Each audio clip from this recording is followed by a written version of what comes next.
welcome to another episode of Getting Hammered. I'm your host, Mary Catherine Ham. I'm here, as always, with my co-host, Vic Mattis of the Washington Free Beacon. We got a lot going on today, especially in the 2024 race. Kamala's doing an interview. Kamala's doing a speech. We got Trump on the trail. We have an assassination attempt, plural, update. And the president, do you remember him? Which one? Joe Biden. Oh, I thought you were going to say Obama. Yeah, he's the president. He was on The View this week. So we'll chat a little bit about all of that. Before we get into the news, how you doing, Vic? Hello, Mary Catherine. I'm doing okay, hanging in there. Apologies to our listeners. Still getting over this cold. I'm a bit, as you would say in German, verkühlt. I guess in Yiddish, verklempt is different, verklempt. Yeah. But it is funny because I could actually understand generally Yiddish. I heard once the late Arnold Beichman talking to a Hasidic Jew at the Willard Hotel, and they were having a conversation in Yiddish, and I'm just nodding along like I got it. I got the gist. I got the gist of it. I'm a little bit verkühlt. And what happens is when this happens, you know, I see lozenges, random lozenges all over the place, and I don't need them, and I throw them out, and then suddenly I need them. I go into the drawer, and it's like, okay, what do we have in that department? A variety, okay? And so I would just like to briefly, and I'm curious about your thoughts on this as we get into this sort of cold allergy. Now kids are going back to school season of ranking. I have ranked my lozenges. Okay. Okay. At the top. Okay. At the bottom, which is what I had been subsisting on yesterday, is Ludens, a big hit with the kids. Yeah. You might as well be taking Jolly Ranchers. I mean, it's that's candy. Yes, that's the thing about Ludens. As a child, you definitely want Ludens. You prefer the Ludens because it's sweet. My mom and dad would pull out some janky Halls from the bottom of my mother's purse with like the wrapper still stuck to it. Oh yes. And for some reason, over time, that's how you know they're not good anymore. You got to peel it off with your fingernails. Yes. Effective. Tastes like crap. Okay, so Ludens at the bottom. I would say the sweet spot is probably for me Ricola. Oh, I'm anti. Really? Have you had the other flavors of Ricola? We're upside down on our rankings. Wow. Wow. I'm talking about effectiveness. Ludens is not effective at all. Okay. So Ricola, I like, and they have a variety of flavors, including an echinacea one if you're into that sort of thing, you know. But they have like a cherryish flavor, and I don't mind the original at all, which is that sort of dark amber thing. I'll take the Ricola. It's from Switzerland. It's from the Swiss Alps. I'm a no. I think of Heidi and the Swiss Alps. Okay, take the Ricola. They've been able to survive all this long. There's a reason. It was the Ricola. Okay, at the top of the list is Halls because when you need to go DEFCON 1. Yeah. And I'll tell you what DEFCON 1 really is. It's not just any Halls because they have a variety of flavors.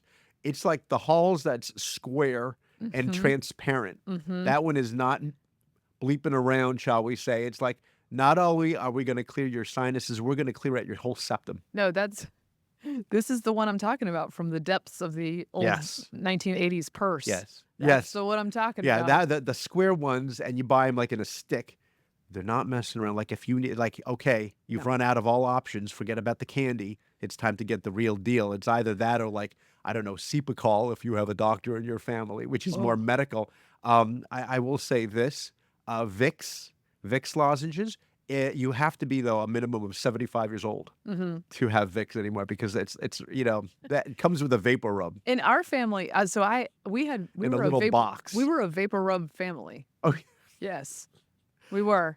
And the thing about it is that it's effective even if it's miserable. So like the Halls. You mean like you rub it on the kid's chest? No, so my mom would put it right under our nose when we were stuffy. And if you just breathe the fumes of your Vicks vapor rub, we didn't do the chest. We never did that.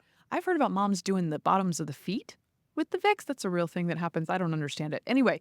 Okay, well, if you have to watch the video to see me, I'm like baffled by that because I'm not sure how that would work. Maybe I'll Google that later and I can clue you guys in. All right. But yeah, Vicks was a big one in our family. Now I'm a Breathe Right gal. I just put those strips on there. Strip, yes. Pregnancy converted me to the Breathe Right strips. Those work nicely. My father, who is doing just fine right now at age 86, is always telling me to do the nasal sprays. Big on the sprays. I get palpitations from those. Palpitations from the sprays.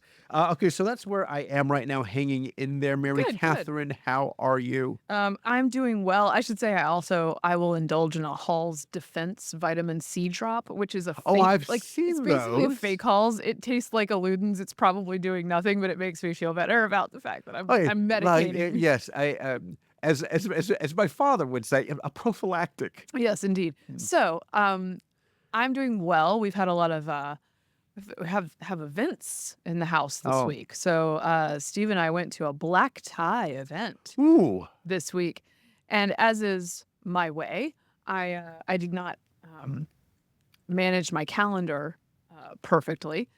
So that meant that I wasn't sure if I would have the black tie event outfit I had ordered in time Yeah. to go to the black Oh, tie yes. event, which means because it's like it's right on the edge, You're right? taking Like your chances. it may be delivered by 3 o'clock on Tuesday, but we don't know. It's really close. So I had to have options, which meant I had to run around and spend a lot more time on it than I otherwise would have, borrowing a couple things from a friend, having an option from my own closet, and then the options that came in the mail or that were coming in the mail. So after I put all that time in to have other options, of course, they did arrive on time. Now, if I had had no options, they would not have arrived. Exactly. You did it for a reason. However, I was pretty excited about my look in the end. LEWK. That's for right. Those who don't know. Which I think that slang is, by the way, way out of style. Now that already, we've so- mentioned it, it's dead. Yeah. Okay. Yes, for sure. We killed it. I was excited about it. In the end, I went with a Ralph Lauren tux pantsuit, Ooh. sleeveless. Wow. And here's the best part. Like probably 10 to 15 years ago at a thrift store, I bought the stupidest thing. I bought a rhinestone necktie. It's like a necklace that is Were you- rhinestone, except it's were- a full. Were you performing at the Grand Old Opry? Yeah, no, it's not a bolo. Okay. It's All right. actually Yeah. shaped like a necktie. But It's just like rhinestones. just rhinestones all Rhinestone welded cowboy. together. Yes. And I put on my plain black tux pantsuit, and I was like, you know what this needs? And my husband, by the way, was in his tux, so he's got the same satin lapels. He's got a vest and the black tie, and I thought, you know what? Let's match. Mama's going with a rhinestone necktie to the black tie event. Good for you. And I got a lot of compliments on it. But the best compliment I got was from Guy Benson's husband, who looked at it and he goes, I kind of hate this, but I love it. And I was like, that's what you're going for. That's what I'm trying to inspire. Like, it's just stupid enough that people are like, Right. Is that stylish or is it dumb? We don't know. I still don't know. But you know what? You push that envelope and you get away with it, Mary Catherine, because you're Mary Catherine Ham. You can get away with You it. know what? I was trying, and I had some yeah. disco ball shoes to go with it. It was a whole thing. Now, yeah. I have some questions though for you. Mhm. Okay. Steve's Tux, is that also, if I may ask these questions, is that also a Ralph Lauren as well? Or is it No, different? I don't know what it. Okay. I don't know the brand. But for it's a this. satin lapels. Yes. Satin Okay. lapels. Is it it's a 2-button 3? 3 was a style that I thought was going to Two- stay longer than it did. Yeah, did you invest in the wrong tux? A couple of old, so now my tux is, I have my wedding tux. So Steve owns a tux. Yes. Good. That's our advice to people. Over time, get a tux for 2 reasons. One, over time, you're going to have more of these events than you realize, and it's a better investment. And number 2, versus a rental, number 2, it kind of keeps you wanting to be in shape in order to fit into that Well, tux. so this is where we do have a bit of an issue with Steve's tux, which is not the normal issue that men have with fluctuating weight. Well, with I'm sure- Steve, it's my shoulders got Yes. too big for this. I was going to tux. say it was literally, what is it, like too big for his britches? No, it's the opposite of that. But no, No. I was going to say that he can't get the jacket on. No, because the of his- jacket can become because of his too delts. confining. Yeah.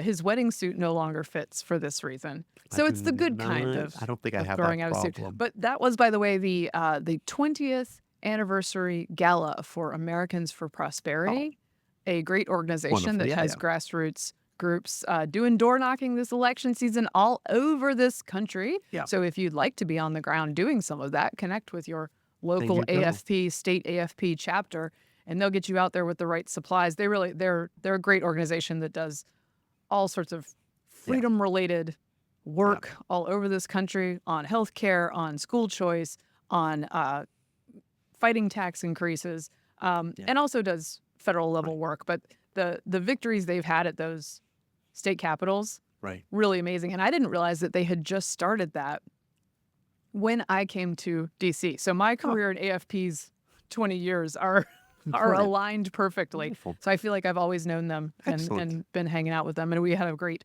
beautiful party. I for do them. have one personal question, which is, feel free to say I don't know or no comment. Steve's bow tie, real So- or fake? Oh, so Flip I think in the past he's done a real bow tie, but he did a necktie this time. Oh, okay. So we All right. really were All right. matching. Like, and And we yes, both had you a both necktie. had the necktie. I A formal necktie, that matches a tux. I am big on tying your own bow tie. It really sets you apart from the people with the clips. You can kind of tell because it's too perfect, or you could actually see it depending on the Sometimes collar. you can see it. Yeah. And there's nothing cooler than having it undone at the end of the night to show everybody. That Oh, is by a- the way, That is a good Yes. look. That is my a good problem look. is I could tie it without a mirror if I have to, like in a cab. I could tie a bow tie. Of course, my problem is that the actual tie barely fits my neck. Yeah, I was going to say. Which is like, that's- I don't know, 17 and a half inches. And so like the result is like the ears or whatever you call it, are just barely. You need like a seatbelt extender, but I- for a... I do. I need the seatbelt extender of bow ties. Okay. Okay. It's, again, our second of the week tapings are always a little wacky. Real Yeah. quick, also, I got the girls ready for picture day today. Oh, so that's that a big was deal. that was a big morning. Here's the thing: once you have 4 kids, though, you really gotta divide and conquer. And I didn't have anyone to divide and conquer with this morning because my husband had to leave early for work. So, and as you know, I don't plan ahead really well. So I'm downstairs trying to do the girls' hair, and I'm like, whatever happens in the nursery stays in the nursery. Like, just leave them up there, and whatever mess they make, Yeah. I'll fix it later. I hope it stays in the nursery. We have a situation that prevents them from exiting at this time, but they can do a lot of damage Yeah. inside that room. And I was just like, you know what? Go with God. I will deal with it later. I'm doing hair right now, but I did get the hair done, and actually not catastrophic in the nursery. So we came out fine. And also kudos for you for remembering that it is picture day, because that's the hardest part sometimes is like, remembering, and then you send your kid off before a haircut or not wearing whatever. Yes, I did remember it was on all of my calendars. Because it means a lot to the However, kids. I then got a text alert from the school. We got a text alert from the school yesterday that was like, tomorrow is picture day, to remind everybody. But I think a mistake one came in this morning again, like it doubled up on the text. And I was like, if it's tomorrow and I did all that work today, I'm going to be so mad. But I think it's today. Okay. I think it's today. They look great. Good. You know what? No harm in looking good for a regular school day anyway, but it means I will have to do it again tomorrow if it is indeed tomorrow. So everything came out okay. You know who didn't come out okay this week? And we're not going to get into the details of it Yeah. yet because we don't know that much. Yeah. Eric Adams. Oh, The mayor of New York has been indicted on a corruption charge. And apparently he's the first. I heard he was the first New York mayor to ever be indicted. first An sitting impress- mayor. An impressive run. First, it is. It's the first sitting mayor to be indicted, gotcha, which gotcha. is, they've had some bad mayors, but it is shocking because that means that you can go all the way, go way back, I guess, if you wanted to the 1800s, but I would go back to like perhaps who I think is probably the most one of the most notoriously corrupt mayors was Jimmy Walker. Right. I mean, that's like in the 1920s to early 30s, and he was the charges against him had to do with municipal contract bribery, which he had termed as beneficences. Hey, But that's what it is. What it is. But it was a crazy story. Actually, I had to go back and remind myself about what happened because they had there was a female witness testifying against him on some various charge, and then like not long after that, she was found strangled in a park. Yeah, Ooh. and so it's and yet he was not indicted, and yeah, FDR forced him out because it was affecting. Obviously, it was in 32, so My. it affected the race. But My Eric goodness. Adams, Eric Adams has it's a really kind of quite an honor And for him. a real achievement. Yeah.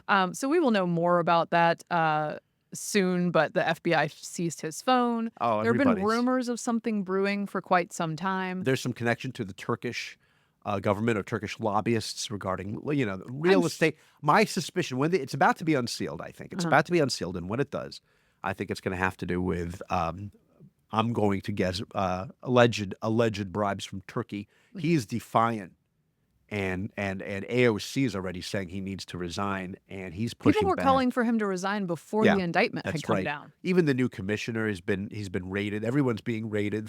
Deputy mayor phones are being seized. By the way, so just the different scales of how this works, whether different scandals apply to different people. Cuomo, after all that, remember how long it took to get calls for him to resign? But Eric Adams, he ain't even got an indictment filed against him, and he's like, they're all like, you need to step down. He's not even sure what the charges are. And they're like, you need to resign. And it's and weirdly, I mean, look, he's not a great mayor, but if I recall on this show, learning from this show, he is a defender or friend of Israel. Yes. Yeah. And he's actually been semi-sensible on several issues that we care about. He's not happy about crime. Yeah, exactly. He doesn't celebrate crime. Right. Yeah. He's friendly to Israel, Yeah. So he's been sensible on a couple of issues and outspoken, but I don't know, that vegan stuff always threw me off, so that's a low point for that's a con. Maybe that's why he was indicted. Okay. So we'll know more about that later, but just so you guys know that that's happening. Yeah. Kamala Harris gave an interview. She gave an interview to Stephanie Ruhle of MSNBC. This is the straight shooter. Yeah. This is the same Stephanie Ruhle who was on Bill Maher's show last week saying it's nirvana to imagine that Kamala Harris should get tough questions. Because as she was fighting with Bret Stephens, New York Times right of center columnist, Bret Stephens is saying, look, she's not giving us any information. And Ruhle says, she doesn't have to. Yeah. You already know what Trump believes, and that in and of itself should make your decision. Which, by the way, not a good pitch for undecided voters. Right. Like, stop making that argument if you would like her to win. In addition, she added that he is a threat to democracy. She said it again. So that was very easy. You can get. So as soon as she said, this woman absolutely should not have to face tough questions, it's not at all necessary, Kamala called up Stephanie Ruhle and was like, I'd love to sit down with you. Now that's the person I want to talk to. It's amazing. The audacity is actually kind of great. So much of that happening. So she sits down with Stephanie Ruhle. They're in what looks like a blue collar backdrop. It's like it's not a kitchen. I'm always surprised. No. It's usually a kitchen counter. This is like a kitchen. They're like I guess it's a manufacturing backdrop here. Course, it's like the set of Tool Time. Oh, right, because it's all about manufacturing. Yes. This is the big thing, isn't Tool Time? That's funny. Manufacturing. I just got that. You're waiting for Pam to walk out. Yes, and Stephanie Ruhle herself is a former business reporter by background. Right. So this is her. Yeah. Anyway, so she sits down with Kamala Harris, and I'll just give you a taste of this. We're going to go through some clips somewhat randomly, and you can hear what Kamala has to say. First is something about affordable housing, I think.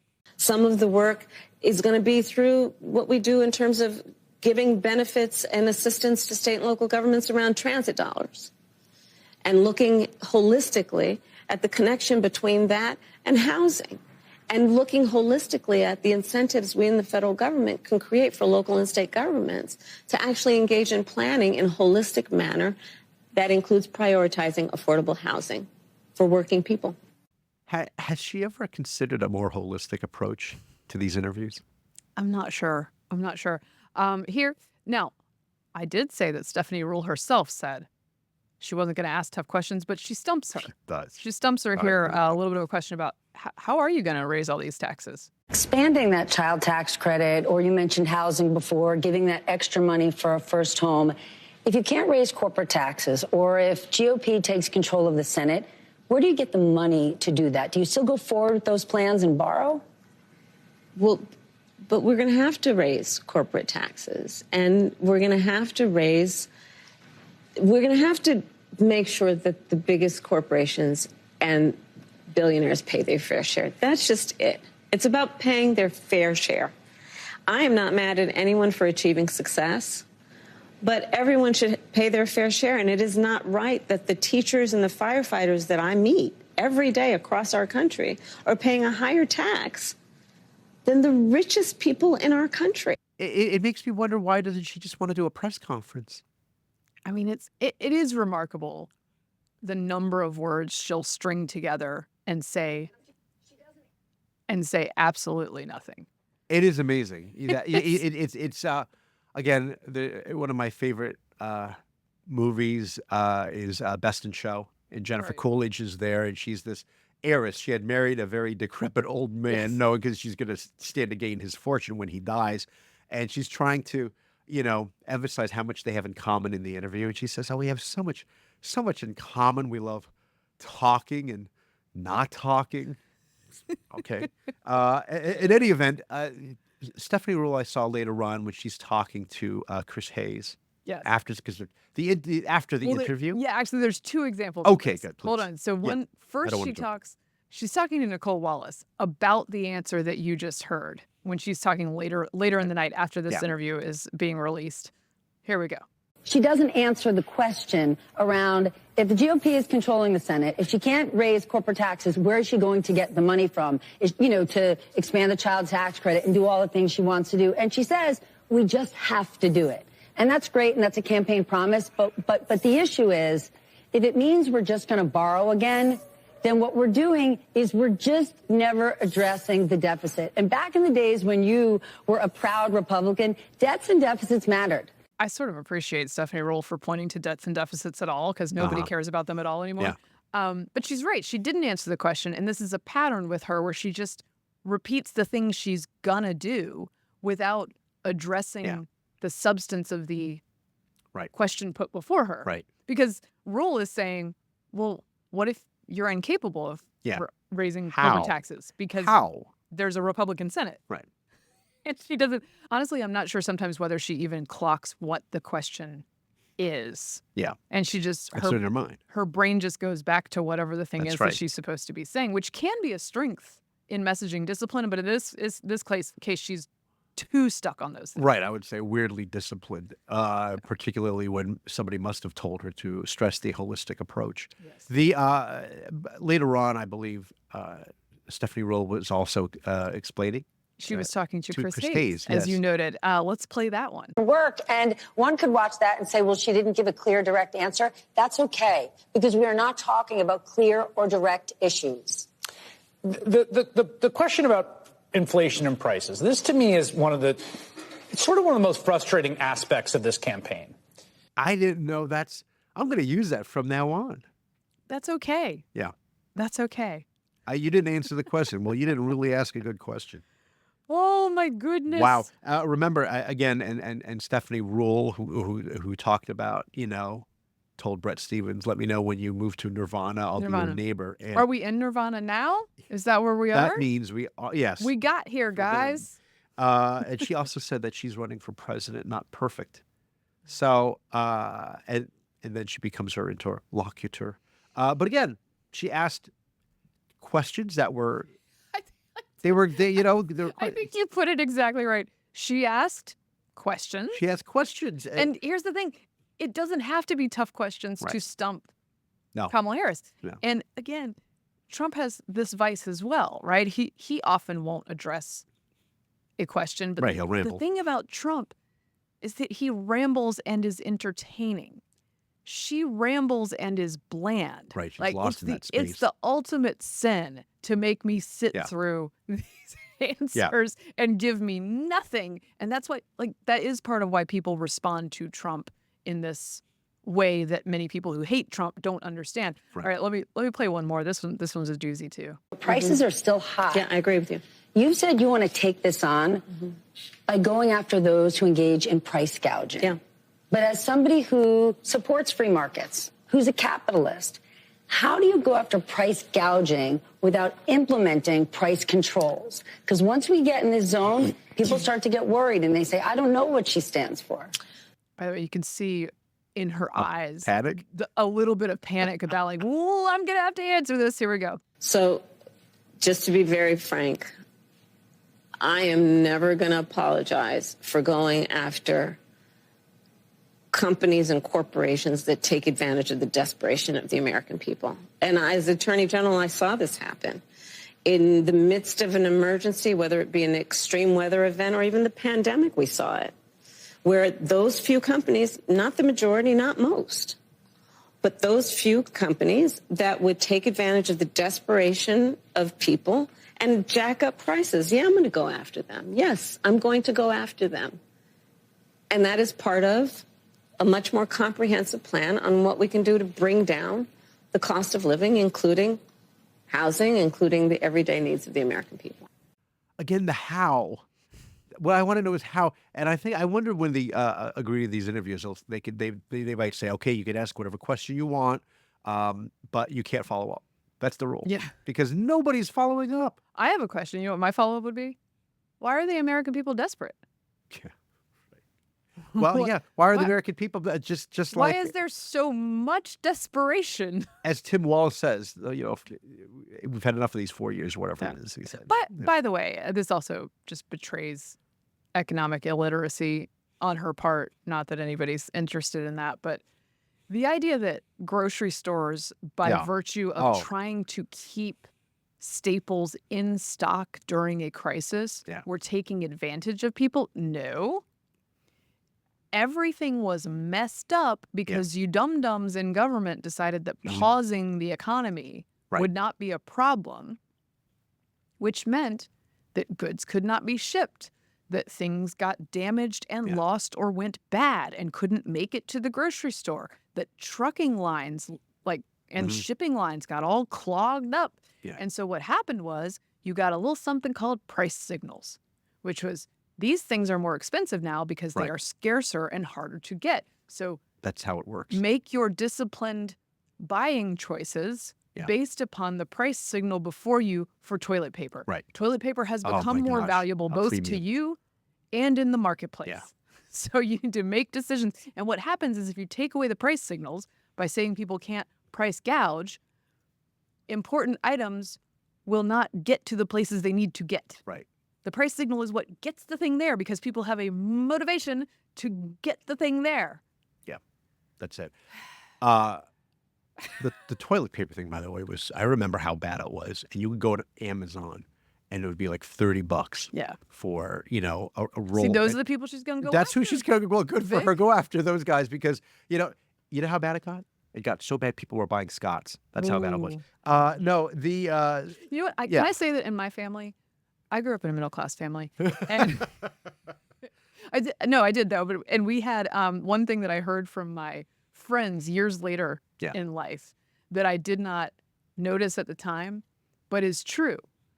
We always had quite luxurious toilet paper in my house. Well, if you have to have one nice thing, that's a good thing to have. Well, do you know what I figured out?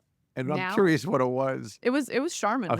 We're like brand It's name. too rich. And I don't mean rich in terms of the price. I mean rich. It was like soft. It was too much. It was too much. Sorry. So we were very spoiled in this way, and my friends later brought this up to me as teenagers and adults. They're like, "Oh no, your family has great toilet paper." I was like, "Wow, we do." Here's why I think. By the way, now that I have a family with 3 daughters and mom. Yes. We had a family with a lot of dudes in it, which meant less toilet paper was used on a daily basis. Oh, okay. So we probably didn't have to buy toilet paper that's right. as That's often. right. Because of course. Without getting into those details. You guys didn't know you were going to get this Yes. economics No. lesson today. No. Or my endorsement of Cottonelle Ultra. Ultra. That's ultra soft. Cottonelle is the best. Also, you got to be careful with the Charmin if you have a septic tank too. It can be too rich for the That's septic what I'm tank's saying. blood. Yeah. It's very thick. Okay. The other thing is Why don't we run for office? We'd be great at it. Well, I mean, I'm listening to her talking to Kamala Harris talking to Stephanie Roll and the question with price gouging. Even if I were to suddenly be in her position and being caught on the spot, what am I going to say? I think the first thing that would have come to my mind is surgical strike. I'm looking at a particular company that is doing an egregious price gouge, as it were. You expose it to the public and say, hey, look at these people, look what they're trying to do, just like we go after sometimes, people get upset at the gas station or whatever. Zero in on that and say, we're just doing that, and saying you can't do that. But of course, the actual argument is that it's a slippery slope, and how do you apply that? Well, and then I don't think once you- I don't think she really makes a distinction. No, I that's don't- the thing. One of the funniest clips from this is the massive projection from Kamala Harris when she's asked about Trump and tariffs. Oh yeah, And what she says is, he's just so unserious. yeah. You need to think through policy issues and have more than just talking points and sort of across the board tariffs. You need to think about policy issues. And then she goes into her talking points again. Look, I don't agree with Trump on the tariff stuff, although one of his strongest moments in the debate was pointing out that she and the Biden administration have kept the tariffs on China. That was a strong moment for him. I don't agree with him. He doesn't think through a lot of issues. If there's one issue he's been thinking through for 30 years, it's tariffs. Yeah. He's been thinking, he stays up at night thinking about tariffs. When he eats his steak with ketchup, he's thinking about tariffs. Yeah, I mean, it goes back into like the 80s. Yes. He's had strong opinions about this for a very long time. He's in the building industry, so he knows what this is like. Likewise with you, don't agree with him on it. I'm a free trader, but I get what he's talking about. I'm not sure she gets what she's talking about versus it being popular at the to talk about certain things. I did listen to her economic speech yesterday in Pittsburgh. Okay. So that's separate from the interview. I'm not going to subject you guys to a lot of it because, wow, that sucker really drags. But she's just reading. It's a teleprompter, so she just has to read a speech that somebody carefully crafted. It was 40 minutes long, I think. Wow. And, whoa, baby. There's some awkward moments in it when anytime she tries to ad-lib, it's bad news. But the rest of it is sounds like a semi-normal speech, just very slow. Okay. And boring, but whatever. That's not the end of the world. But I did notice a couple of things. For instance, she wants to raise the child tax credit, and she wants to cut middle-class taxes. I'd just like to point out that she had a chance to do both of those things in 2017 with the Trump tax plan that she opposed. I believe that doubled the child tax credit, and it was a tax cut for huge numbers of Americans. A large majority of Americans saw a tax cut. Even the New York Times had to admit this after a year and a half of pretending it didn't. That's right. They wanted badly for it not to, but Yes. they even they conceded. But it's a real thing. So there's that. Two, she says, we need to bring prices down. We're going to bring prices down. I know they're too high. We're going to build this economy from the middle class out. And we know how to do that.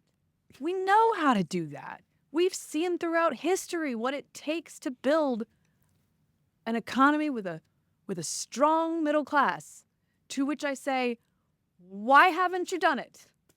Again, going back to Trump's closing statement in the last debate, that's the strongest thing that he said. He should have said in the beginning when people were still watching, which is, okay, you want to do all these things. Why don't you do them now? You're in the administration. They're trying to make you think that Trump is the president now. And these why all these terrible things are happening there. Yes. There's a national abortion ban and all these different things. And immigration is the Republicans' fault. And in fact, they have been in power for almost 4 years. Yeah. How about it? Well, she's also going to, as you know, she wants to increase the supply of housing. Okay, that part makes sense. But while she's increasing the supply of housing, she's also going to give a $25,000 tax credit to everyone who wants to buy a new home, which increases the demand for housing and also increases the prices of housing, because anybody who's building or selling a house is going to be like, let's throw $25K on there. That's kind of how it works. That I don't know if she realizes as we say on this show, the unintended consequences. Yeah. But it sounds great because it's just money for everybody. She did declare herself a capitalist and That's good. praised the dynamism of the American entrepreneurial spirit. She's very into that, apparently. She's never worked outside of government, but she's very into the entrepreneurial spirit of Americans. She wants to give a bunch of access to capital to small business people who want to start businesses, which on its face sounds fine to me. I don't, as does a middle class tax cut, right? These things sound sort of fine. The problem with the access to capital for small business people is the government deciding which is a good idea to give money to? Because I feel like that's not going to serve the people in the same way that the market is going. Right. It always goes back to we'll make these decisions. We'll decide whether it has to do with this information or whether it has to do with various incentives and who gets what. Surprise, surprise! Like Tim Walz's cousin gets really good access to capital, but it's harder for other people to. This is how these things work. Right. You scratch the right back and you get get your small business on. That's right. Many of them fraudulent if Tim Walz is running it, because Tim Walz has the distinction of his state engaging in the largest amount of COVID fraud in its programs of any, which is that's an important and impressive distinction, much like the mayor of New York being the first indicted mayor. Yeah, it's an honor for his honor. Stuff. Not to be outdone. Donald Trump was on the trail yesterday saying this. Here we go. Ukraine is gone. It's not Ukraine anymore. You can never replace those cities and towns, and you can never replace the dead people, so many dead people.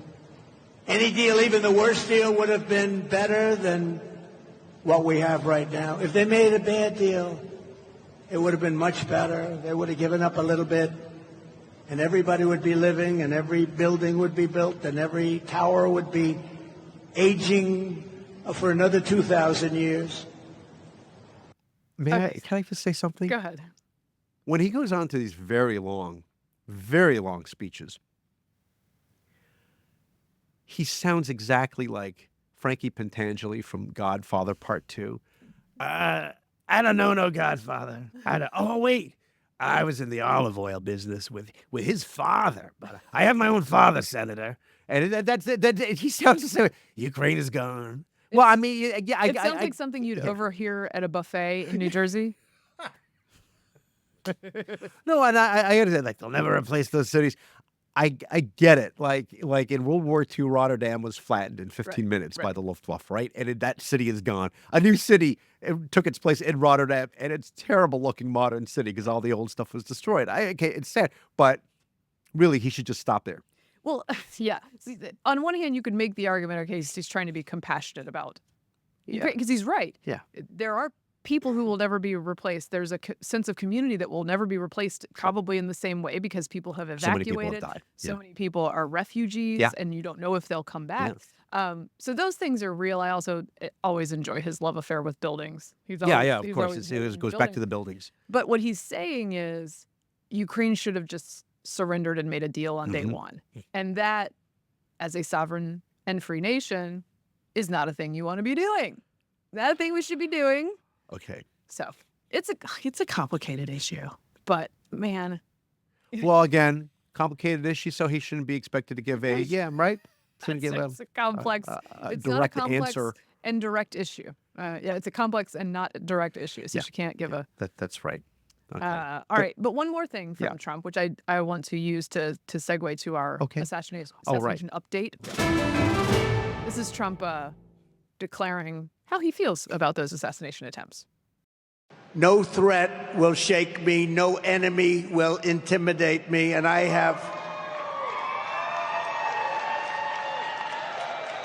have never been more determined than I am today, and I will never back down in my fight to make America great again, which is what we're doing.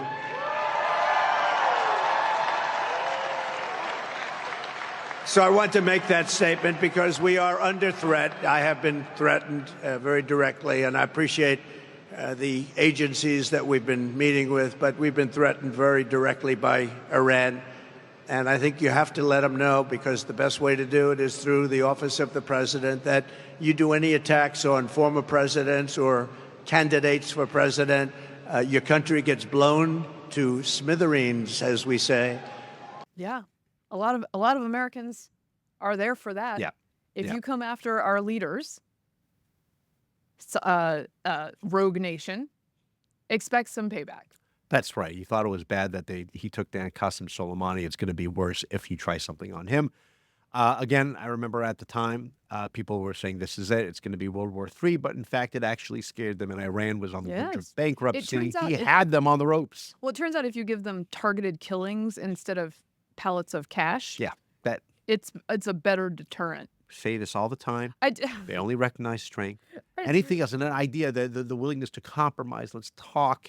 Let's go to Vienna and we can meet at the table and have this international negotiation. That's all signs of weakness. I know. For them. Well, and let's not just that. Like we're gonna fund you. Oh, we're gonna talk. Please be endlessly. Our friend. We'll do everything. We're gonna try to put this deal back in place that, by the way, allows you to get a nuclear weapon. It just makes us feel good about our diplomacy. We're going to, while you're killing American soldiers. We've 3 lost in January to a drone strike, 2 lost in, I believe, off the coast of Somalia, those Navy SEALs going after Iranian proxies, trying to mess with shipping lines. Like, we are losing people to these forces that we are funding. And then we're also cutting off our own energy sources so that we have to go to people we don't like for energy. It's like, yeah, because they want to pat themselves on the back and say that we're going green, but we still need to get it from somewhere because the realistic thing is we're not actually able to power ourselves strictly on wind and solar, and they're still very down on nuclear, and that's really the answer. To go back to your other points, though, about these points of conflict with our armed forces, I thought we didn't have any military in harm's way. I mean, I think I'm going to write about this week. I've got something half written about the fact that President Joe Biden at the debate in June said no one died on his watch. Untrue, obviously. Abbey Gate and the 5 from this year. There's also been injured troops in the last month and a half. I believe some in Syria and I can't remember the other location, but the Gaza Strip where we were building that dumb pier. Several were injured there. Anyway, so $250 million that was wasted on that. And then Kamala Harris said in the debate, there is no one in combat. It's like, it's disrespectful. Do you know why? Because she knew she wasn't going to be challenged on. Of course. She could say whatever she wants. Well, now, of course, in addition to the 2 individuals who've tried to kill Trump, Trump has been briefed by the intelligence community about ongoing Iranian threats to assassinate him. On top of that, the Iranians have hacked and leaked his emails, the Trump campaign's emails, to the Biden-Harris campaign. Where's the news cycle on the foreign interference? Are we going to get a 4-year news cycle on the foreign interference? Well, I thought Iran wanted Trump to win. Didn't they? No? Well, Am I getting confused? Well, and like if you do the Russiagate story, which of course was fake, this one's real. If you do the mirror image of it, the message from the media would be, look, Iran wants Kamala to be president. How could you possibly vote for her? Right? Now, that's unfair. Yes, it's true. They clearly don't want Trump to be president as they are trying to kill him. But you don't put that on your domestic adversary. Yeah. But that's what they did in 2016. In 2020, they're happy to do it. Yeah. And so it continues. It was funny, after that briefing that Trump got, he was out on the stump speaking, and you always wonder, is he just going to blab out all the classified stuff? Because it's so like, you won't believe what they just told me, then get right into it. But I don't have perfect confidence that he will not tell us something he's not supposed to tell us. In other news, the Ryan Wesley Ruth, 58 of Hawaii and formerly of North Carolina, who attempted to assassinate the former president in Florida just last week, about a week ago. Hard to believe. Federal grand jury in Miami, this is from the DOJ, returned an indictment charging Ryan Wesley Routh with attempting to kill former President Donald J. Trump at Trump International Golf Club in West Palm Beach, Florida on September 15th. Quote, violence targeting public officials endangers everything our country stands for, and the Department of Justice will use every available tool to hold Ryan Routh accountable for the attempted assassination of former President Trump, charged in the indictment, said Attorney General Merrick Garland. The Justice Department will not tolerate violence that strikes at the heart of our democracy, and we will find and hold accountable those who perpetrate it. This must stop. Okay. my first thought is I always thought it's unfortunate that the would-be assassin's last name is Routh, because the only other Routh I know is Brandon Routh, who once played Superman in the Bryan Singer now controversial Superman. So I'm sure that doesn't help Brandon Routh's career. The second thing is, there was early on, if you remember, some question whether or not they were even going to charge him with attempting to assassinate the president, because it was and the media clear cut. covered it. The media covered it after it was very clear from from government sources that this was an attempted assassination. Right. They called it an apparent assassination attempt. So maybe we can change the terminology in all these stories that I'm sure are coming on this big news story. By the way, did you see that when the witness saw him leaving the golf course, they saw him get into a black Nissan Xterra, which just goes to show you should always be suspicious of people in an Xterra.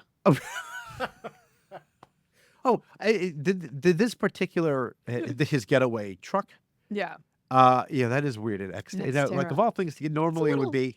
It was the hotness I in don't. 2004. Yeah, it's a terrible looking truck. It had. Doesn't it have special maybe this is why he had it. It's like it was specifically meant to be like more of a utility vehicle than your regular sport utility vehicle. So it had like a little spot for like a first aid kit in it. And stuff. It's the kind of vehicle that you would see like in Jurassic Park 3. But it's like semi-futuristic. Thank you. And that would be the truck that had the bumper sticker, Harris Walls. Is that correct? I think that was a separate vehicle. Okay, separate vehicle. I'm just thinking that if there was a would-be assassin for the Democratic nominee and they had a Trump Vance bumper sticker, I don't know if it would be covered.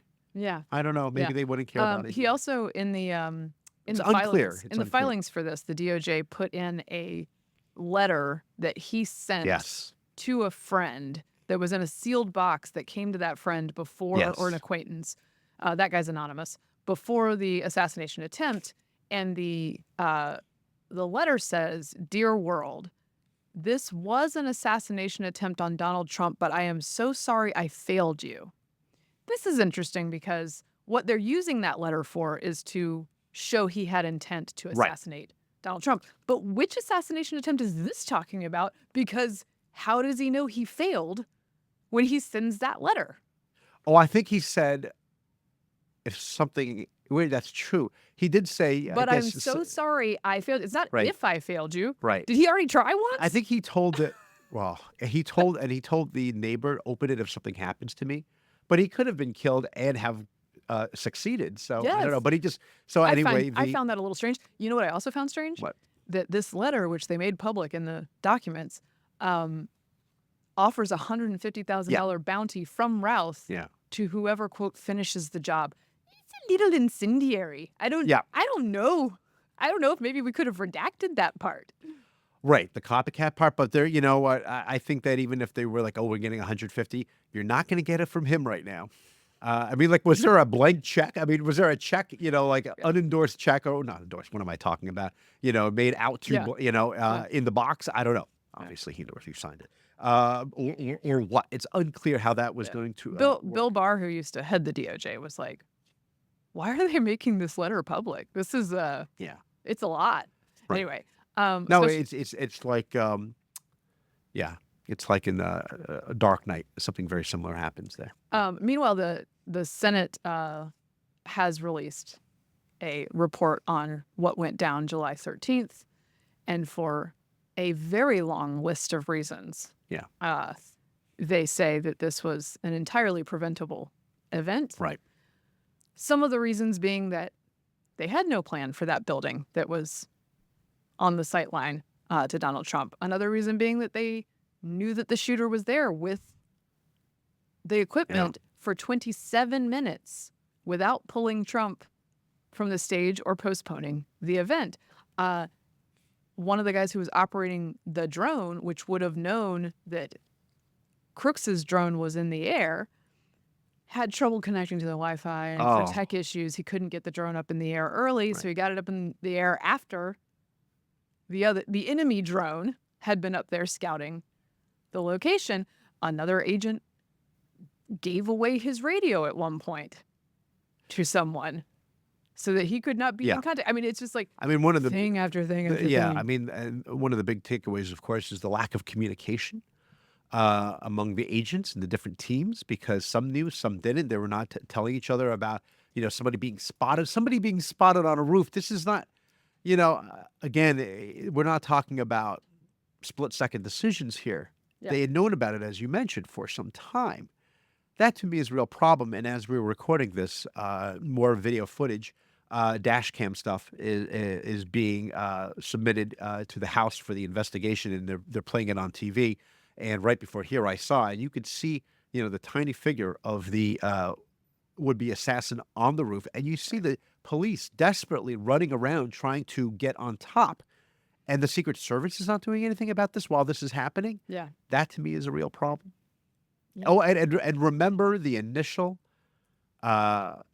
excuse from the now former director, or the head of the Secret Service, about why wasn't there somebody there? Oh, Very was, slopey roof. yeah, it's a slanted roof. Very slopey roof. So, by the way, this is a Senate report. Yeah. This is not a Secret Service report. Those are two Yeah, different things. that's right. I believe the interim director, acting director of the Secret Service, has handed over a brief, like an executive summary of what their report might eventually have in it. Again, they said 60 days, and AOC was right when she said that was too long. We're now at 70-ish, 72 days since the first assassination attempt, and we're still waiting. It's, well, as I can't believe we're quoting Richard Blumenthal here, but as the senator from Connecticut, Richard Blumenthal, said, it's stonewalling. This is stone. It's not great. It's not great. All right, to round out our show, which is like very 2024 heavy today, we will play a little bit of Joe Biden on The View. He showed up on The View. Here we have the president explaining his working relationship with Vice President Kamala Harris. And as vice president, there wasn't a single thing that I did that she couldn't do. And so I was able to delegate her responsibility on everything from foreign policy to domestic policy. So there you have it. Deeply involved. As everyone is saying, and I mean everybody, left and right, the Trump campaign can just cut that clip. And, that's it. That's the ad, which is, okay, so if your concerns are immigration, economy, and foreign policy, Kamala Harris was not just in the Naval Observatory hanging out or meeting dignitaries or whatever. She was fully involved, and you have her to thank. Yep. In quotes. It could be that he's not a huge fan of hers. So he was also... Yeah, that would be an amazing take, by the way, that he is secretly doing this to be like... I mean, I think he's just mad. Right? He's mad. Yeah, he's mad, and he's not allowed to actually express how he really feels, and he clearly did in that. Well, and here's his answer to. Well, you guys will hear the question. Did you feel that your hand was forced, and what is your relationship with Speaker Pelosi now? Our relationship is fine. Look, I never fully believed the assertions that somehow there was this overwhelming reluctance of my running again. I didn't sense that. And although the polling, as I said, Biden's polling was different, the fact of the matter is my polling was about, we're always within range of beating this guy. Yeah. And, but what I did was, I think there were, it makes sense. There were some folks who would like to see me step aside so they have a chance to move on. I get that. That's just human nature. But that wasn't the reason that I stepped down. I stepped down because I started thinking about it. It's hard to think of, I know you're only 30, but it's hard to think of, it's hard for me to even say how old I am. Okay, he also says that he was totally going to beat Trump. Yeah. So why did he step down? Because it was time for a new generation. Because it's just hard to say how old he is. It is hard for all of us to say how old he It is. is. I found myself in that position recently. Woo! But the That's the president, y'all. Yeah, it's funny because this is what everyone wants to, well, not everybody, but we want to know is why. If you think you can beat him, and he could have beat him, and right up to the day that letter went out, the campaign's like, we're going forward. Yeah. And it's because they were, I don't know, people were saying they were going to invoke the 25th Amendment. I love these absolute parrots on The View. Oh, just my going, gosh. oh, yeah, your polling was good. Your polling was good. Oh, you could have beaten him. You just didn't feel like running anymore because you wanted to give it to her because you're so selfless. And all those visits to Wilmington from Nancy Pelosi and Hakeem Jeffries and Chuck Schumer, that had no bearing whatsoever It just makes They no want sense. you to None of this forget- makes any sense. They just want It you to doesn't- forget everything. It doesn't make sense for him to say, I could totally beat him, but I stepped down because that was the right thing to do. Why was it the right thing to do? And why are you still president? It makes no sense for her to say, we know how to build a strong economy. I'm totally going to bring down prices. Yeah.